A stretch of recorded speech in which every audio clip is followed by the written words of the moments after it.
And for the second time in less than a week, federal agents have shot and killed a man. Now there's an outcry for the violence to stop.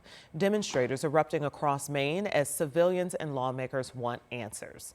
Alice Barr has the latest. A community vigil in Maine overnight, where there's a growing outcry over an ICE officer fatally shooting a man. Surveillance video shows a new angle of a white car driving in a circle. Here you can see an ICE officer trying to grab the door handle. It's not clear if these are from before or after the shots were fired. Another video shows what appears to be federal agents pulling a limp body from a car and putting the man's hands behind his back.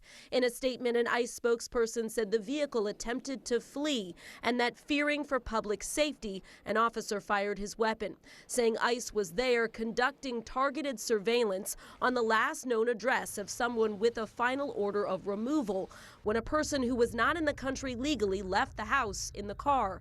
But Maine Independent Senator Angus King says the Homeland Security Secretary told him the intended target is not who was killed. The person they were after was not the guy they ended up shooting. And then, as you say, the statement does not allege that the officer felt that he was in danger. Two immigrant rights organizations tell NBC News the man killed was a 26-year-old from Colombia who was authorized to work in the U.S. and had been issued a Social Security number. The ICE officer was not wearing a body camera, also the case in another recent fatal ICE shooting in Houston, where Homeland Security says the man weaponized a vehicle against officers, though some Texas officials question that, adding that man had lived in the U.S. for 35 years and was also not ICE's target.